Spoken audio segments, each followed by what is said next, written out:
digital revenues are microtransactions. When you are 6 hours into playing Battlefield and you run out of ammo in your clip and we ask you for $1 to reload, you're really not very price sensitive at that point in time.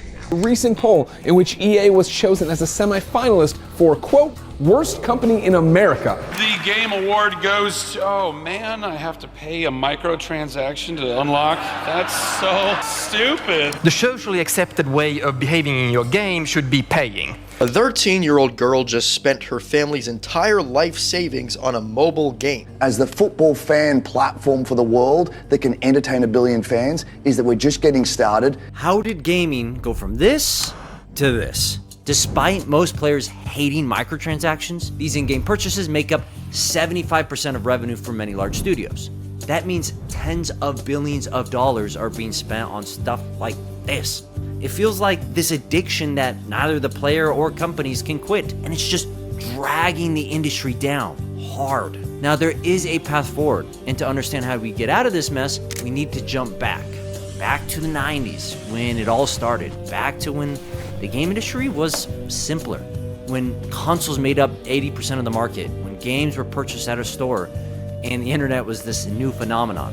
Because of these reasons, games couldn't be updated, so developers were focused on one thing and one thing only: packing in as much fun as possible into those tiny little cartridges. Just finished Super Mario World? Great, now go find all the secret levels. All done with Super Metroid? Well, why don't you try beating it again? There's a few other endings. All done with GTA San Andreas? Well, why don't you try playing it with all these cheat codes? If a game didn't have a great story, fun gameplay, and tons of additional features at launch, people weren't interested, and they take their money elsewhere. Every studio developed with this mentality, putting fun and players first. Even companies like EA. Remember all these games? Sweet mercy, they were good. Now look at EA today. This is why people have so much resentment towards many modern games. It's why people love indies. They're a no BS full value package. You don't feel like you're being milked for all your money when you buy an awesome game like Fallen Worlds. I mean, just look at the ability customizations that are included.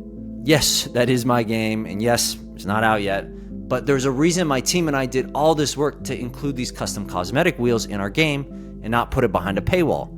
Because if you're going to pay $20, $50, $70 for something, you should get everything included and not get a pop-up asking for more and more. Let's see if it counted.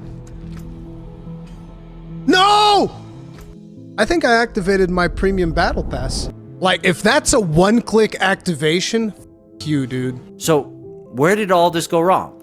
Well, just like gaming, it all began in the arcades, when a Japanese developer in the 1990s released Double Dragon 3, a side-scroller arcade game. What's different about this machine than any other is that it introduced a store, specifically an item shop, where you could purchase in-game power-ups by inserting more coins into the cabinet. In Double Dragon 3, you could pay for more health, more power, more abilities, and even more weapons. This had never been seen before in a video game, and according to Game Machine, a Japanese newspaper, it was the third most successful table arcade unit of the month when it released. So people were paying. But despite its success, many gamers were angry. And as Top Hat Gaming Man put it in his video on Double Dragon 3, the concept of a pay-to-win mechanic and microtransactions after you had already paid to play a game was simply preposterous, and it was transparent to gamers throughout the West how greedy these corporate gaming companies were becoming. The game was totally shunned, so Technos and East Technology would try to do better in Japan. Thanks to the backlash, future versions of the game no longer featured microtransactions, and in-game purchases would go back into hiding, remaining dormant for a decade. At least until Korea picked it up again in the early 2000s with the introduction of Quiz. As I explained in another video, most Asian countries had a raging piracy issue in the 90s, with 9 out of 10 people pirating video games in Asia. So Asian game developers had to get creative, introducing free-to-play games with in-game purchases. Can't pirate something that's already free. Gotcha! But as Asian developers evolved, Western and Japanese developers looked down on them, believing the microtransaction model wouldn't work. That was until Bethesda and Oblivion. Stop right there, criminal scum! Now, Oblivion was one of my all-time favorite games. I played the crap out of this thing, and I still think it's in my top 10. I mean, the gold that has come from the NPC dialogue alone should put it in the top 5. Great. Take care. Bye. How does the day greet you, friend? Although most players and critics alike loved Oblivion, it did have one thing that was hated above all: a horse with golden armor. This armor was released on April 3rd, 2006, and it cost $2.50 on console and $1.99 on PC. This horse armor, when it released, was mocked religiously. Who in their right mind would pay for something like that? It was dumb, it was lame, like, what was Bethesda doing? And why the separate prices? Everything about this golden horse armor was odd. But you know what? I think it was calculated. Even though it seemed like a weird thing to do at the time, I mean, horse armor? Come on. But stop and think. Bethesda chose something small, something simple, because they were testing gamers' willingness to pay for in-game items. If you were a couple suits sitting around a table trying to figure out how to make more money off your game, wouldn't you want to test the waters first? See how your audience behaves with something simple before going deep? Even test different prices to see what people would pay on different platforms. Well, just like Double Dragon 3, people were not happy about it. They didn't like what Bethesda was doing. I found this old forum from 2006 discussing the horse armor, and there were a few people who were excited about it, but most were not. What was even better was that some people were predicting the future based off of Bethesda's behavior. Look at this comment. More immersive? They said in response to a positive comment. How about a card reader on the side of your TV where you can just swipe your debit card whenever you visit a merchant in-game? How about prepaid Oblivion gift cards? Sound familiar? Wow, they have it! Thanks to all the backlash, Bethesda got scared and they released their next title, Skyrim, microtransaction free. So it looked like Bethesda took this negative feedback on these forums and from people. It looked like microtransactions were going back into hiding, thanks to gamers pushing back. But sadly, that wasn't true. The dude from the 2006 forum nailed his prediction. He just didn't realize TVs wouldn't need credit cards, not when the iPhone and an app store would be releasing 1 year later. Now, we all know what the iPhone did to the human race. In only 15 years, half the world's population has adopted smartphones. What was once considered a fad is now the primary way to access the internet. I mean, there's a 99% chance that if you're watching this right now, you have a smartphone. Probably are watching this on your phone. So unlike any other computer advancement in the past, the phone would change the world unlike any other. Mostly because it made computers accessible, while also making them practically required for life. And when companies saw the potential of the App Store, the possibilities of a credit card already saved and ready to be used, mobile gaming exploded. We often hear that the gaming market is bigger than the movie and music industry combined, that gamers make up over 3 billion people. An insane number compared to people that played games when I was a kid. I mean, if you were a gamer back then, this is how society perceived you. But now gamers are normal, right? With the number of players' stats matching close to the same amount of those who own phones. Surprising? No, because the vast majority of these gamers are on mobile and are playing games like this. Now, I'm not trying to be elitist. I'm not sure that's possible when the news and people still think of gamers this way. I can't think of anything less interesting. But what I'm trying to do is separate the types of gamers. Because the average mobile player is very different than the average PC or console player. They want different things and are usually very different demographics. But the whole industry saw what was happening in the mobile scene, and what came after reflects that. Because what was once a PC and console dominated industry, an industry focused on one-time purchase games with an insane amount of value, had now become dominated with mobile trends. Right? These flashy UI, in-your-face microtransactions, and generic characters to reach a broad audience. This very mobile-esque games. I mean, it makes sense when you look at the money trail. This is how much money the mobile industry makes on average per year. And this is how much the console and PC make. Just look at the difference. Look at that growth. It's crazy. If you're a game studio making hits like StarCraft 2 and you see a game like Candy Crush blowing you out of the water at the same time, or a digital World of Warcraft horse, you might get a little annoyed too and start targeting a broad audience. I guess Oblivion was onto something with that horse armor. They were just a few years too early. All this, it didn't have to be this way. Phone games didn't start out as gambling disguised as Monopoly, as cartoon copycats, or payment systems with a gaming UI milking us for all we have. Most of them adopted the one-time purchase model similar to consoles with quality games that focused on fun. You guys remember Angry Birds?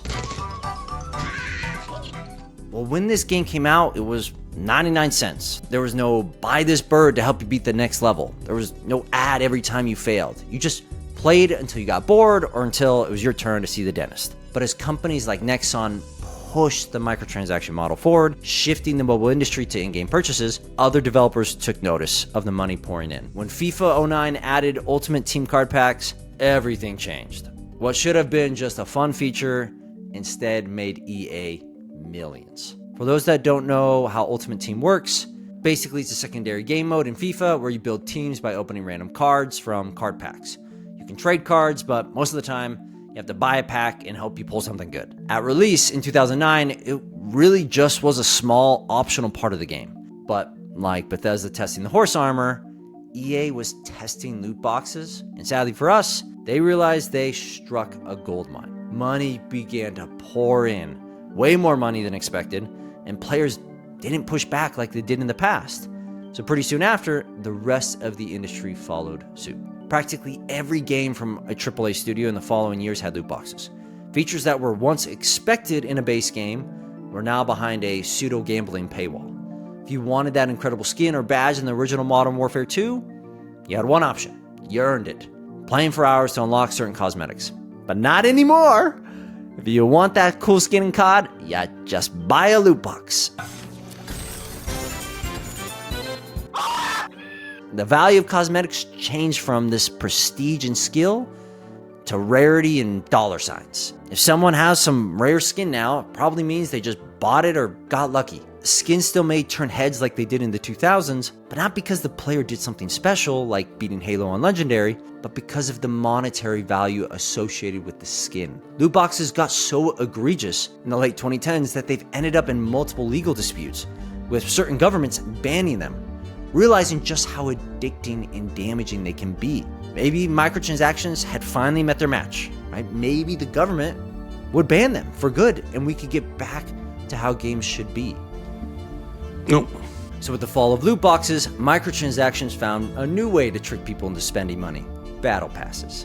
Loot boxes' long-lost brother. Did we just become best friends? Yup! Although battle passes seem less manipulative, they aren't much better. As humans, we have a psychological nature about unfinished tasks. Once our brain receives information, it stores it in sensory memory for a very brief time. But when a task isn't complete, our brain constantly rehearses it to keep the information active. That is what creates the underlying cognitive tension. Battle passes exploit this part of our nature. You have a task to complete and there's a timeline on it, so your brain prioritizes it. Can't finish it in time? That's okay. You can just pay for it. Remember, the socially accepted way of behaving in your game should be paying. And thanks to battle passes, many now feel that if you don't pay, then playing the game is a chore. Battle passes make you feel obligated and stressed to finish them because of your internal wiring. Your brain telling you to check that box, which then causes you to spend money to finish the task and get that hit of dopamine. This is why everything has a battle pass now, and why EA was happy to jump on this new gravy train with the Apex when the loot box trend was fizzling out. Fortnite is probably the most egregious with all of their store iterations. Think they've tried all the microtransaction models? Think they care that the FTC slapped them with a $245 million fine when they make billions every year off these microtransactions? No matter what happens and no matter the changes in the iterations we go through, whether it be buying skins, loot boxes, or battle passes, there'll always be a new model, and it seems like microtransactions aren't going anywhere. And when you look at the bigger picture, it makes sense. AAA studios can't give up microtransactions. Imagine if a company like Activision Blizzard dropped microtransactions when it makes up 75% of their revenue. We would have a similar outcome to what happened in China when they tried banning most in-game transactions in their country. They lost $43 billion of market value when China announced brand new gaming crackdowns. Again, $43 billion is what Elon Musk spent on Twitter. They lost a full Twitter in a blink of an eye. And what's wild is that Activision sells Call of Duty for full price to tens of millions of people every year, making billions selling their games for $60 a pop. And yet they still have to depend on in-game purchases for the majority of their revenue. For context, Activision Blizzard made $8.7 billion last year, if we use their half-year income statement as a representative, which means they made $6.4 billion off in-game purchases in that 1 year. The other $2.3 billion was game sales. So players can't quit microtransactions because they manipulate our behavior into buying.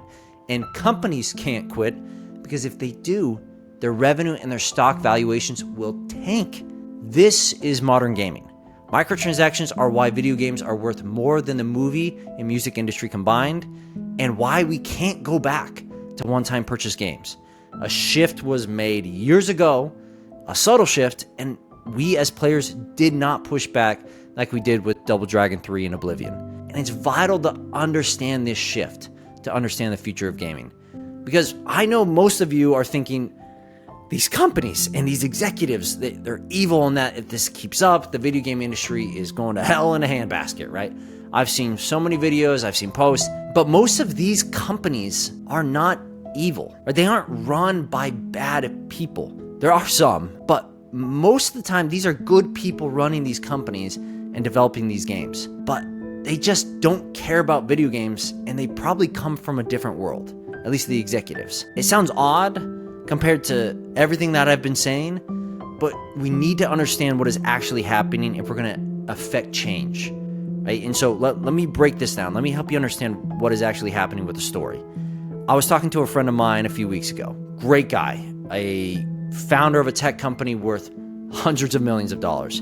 Absolutely wild success story, and I'm a chump compared to him when it comes to building and running companies. But what's interesting is when I told him about going indie, when I told him about all these great games out there and that most just need like a little attention and a little money and a little love to be great, he interpreted this information with that software CEO mindset, with that software CEO lens. Remember, he's not a gamer. He does not understand the video game industry and all its complexity like we do. But he is familiar with mobile games and Fortnite and how they monetize, right? Like most non-gamers are. So during our chat about indie games, his mind immediately went to this thought. Imagine if we could find these great little games and monetize them like Fortnite. We could constantly push out new stuff into the game like skins. We can make the payment for these items frictionless so that they make emotional purchases, and then move on to the next game and do it again and again.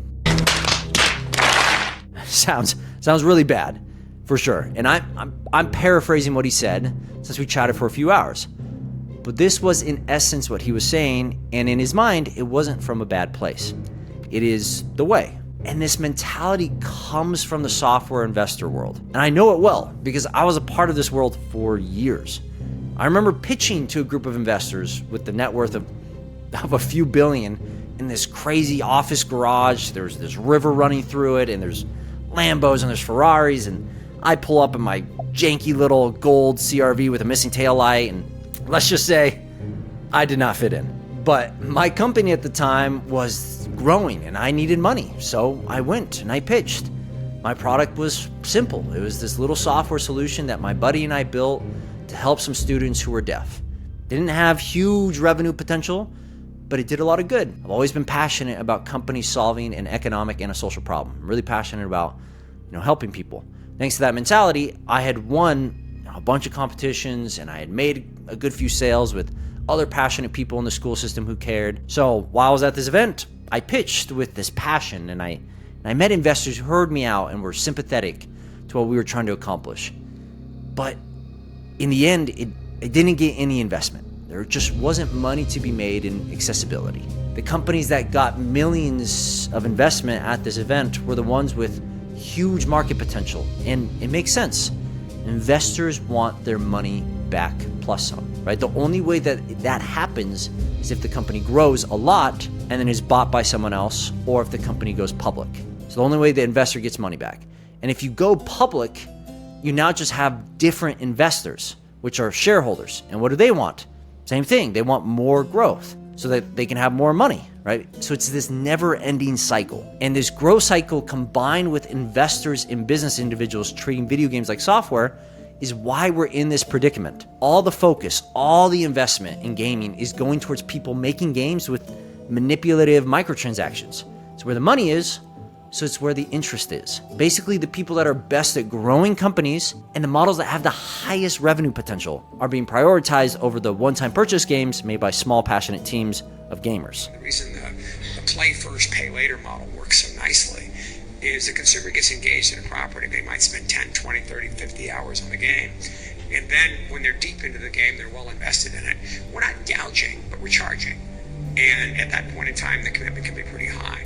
Which is why we don't see a lot of investment in passionate indies. We need this to change. People need to push back, not aggressively. Don't attack these big studios. Don't be those guys, but instead avoid paying for any microtransactions and continue to vocalize what you don't like, just like gamers did in the past. And if you're a developer, make sure every team member you hire is passionate about what you are making. This includes investors and publishers.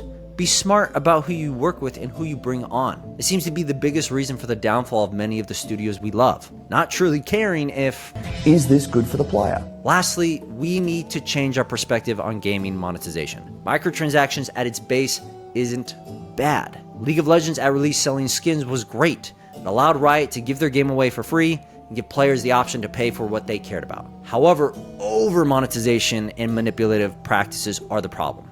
Using human psychology to trick people, young and old, to pay for something they don't truly want or need is the problem. It's what's damaging the gaming scene and why so many people are just fed up with the industry. This is the core reason why I started going indie in the first place. My hope is to bring back the fun in gaming, the human in it. I want to help people understand the good and the bad of the industry while also helping developers find success, which is why I launched a separate channel just for indie devs. The best kind of studios aren't those that make you buy through manipulation, but those that persuade you to buy because your game is just so damn good. We need gamers leading game companies again. We need indies to get the love and investment they deserve from the investors who aren't focused on manipulative microtransactions. And we need these small studios to replace the bloated behemoths of the past. So my concern is that we've allowed the cost of production to get so tremendous that new, creative, quirky, strange, unusual games are finding it more difficult to get publishing deals or to get development dollars. Which is why 50% of our sponsor revenue goes to indie developers. Although it's not a lot right now, we want to do what we can to help indies succeed. And thanks to Brilliant, today's sponsor, we get to help developers like John, an aspiring developer making Dante's 9. John will be getting our first grant of $500, and we hope to give thousands more to developers around the world from the Going Indie Fund. Well, what's more amazing about Brilliant, aside from them helping us fund indie devs, is they want to help educate devs as well. I've been using Brilliant for the past month, taking the designing programs course, and I already feel like my game making skills are getting better. Brilliant is a learning platform designed with first principles in mind, which is perfect for any aspiring game developers. Basically, you build understanding from the ground up, and every lesson is filled with hands-on problem solving. The method is proven to be 6 times more effective than just watching lecture videos. Plus, all the content on Brilliant is crafted by award-winning teachers, researchers, and professionals from MIT, Caltech, Duke, Microsoft, Google, and a lot more. Learning doesn't take much. Just 20 minutes every day can help you become a game developer. It's the opposite of mindless scrolling and takes way less time. The best part, you can try everything Brilliant has to offer for free for a full 30 days. Click on the link below in the description or scan the QR code that's on screen right now. Also, you get 20% off an annual premium subscription if you use my code. Thanks again, Brilliant, for helping us and devs like John succeed. Make sure you go check out Brilliant. They really are great. And make sure you check out John's game, Dante's 9. He just launched his Steam page. Go wishlist it. Thanks, everyone. We'll see ya. Peace.